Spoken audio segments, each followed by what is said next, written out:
Well, hey everybody, my name is Phil Steiger. I'm pastor at Living Hope Church, and I want to welcome you to our little web series of resources and devotionals based on our current sermon series on the Sermon on the Mount. Now, the Sermon on the Mount is kind of a series within another series. We've been going through the Gospel of Matthew, and now we're going to spend some time on the Sermon on the Mount, Matthew chapters 5, 6, and 7. And the reason we're treating it this way is because the Sermon on the Mount is a critical piece of teaching. It's the largest single collection of the teachings of Jesus Christ inside of the New Testament. And the Sermon on the Mount leads us as disciples into what Jesus sees as being life inside of his kingdom. And so what this series is going to help us do, especially here on this website, is going to give you a little bit of an introduction to this particular passage, to this week's message. It's going to give you a little brief video introduction of what's going on. And then we're going to produce the notes and some questions for you for interaction. The Sermon on the Mount is ripe for us to spend some time in reflection and devotion and prayer to allow the teaching of the Sermon on the Mount to sort of soak into our souls. Ultimately, the thing that the Sermon on the Mount is after is inward transformation.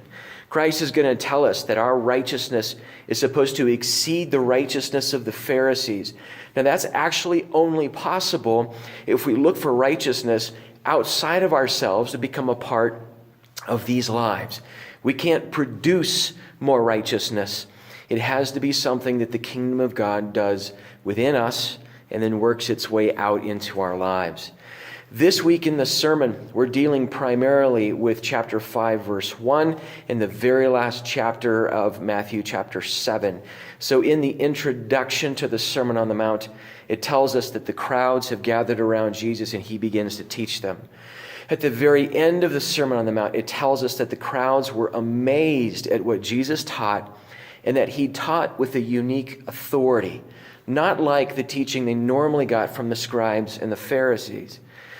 So the first lesson we're going to learn is the last lesson that the people who heard that first sermon actually walked away with, and that is this, that when Jesus speaks about life and reality, he speaks as our ultimate and unique authority.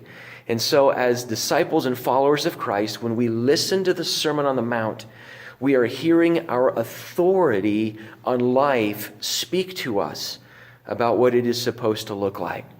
So, do I take Jesus Christ to be my authority in life and reality? Does he get to shape for me my perspective, my values, my way of living, the habits of my life, many of which are dealt with inside of this Sermon on the Mount? So friends, I'm looking forward to you being a part of this, interacting with us here on this webpage, through our Facebook page, and through our website as well, livinghopecolorado.org.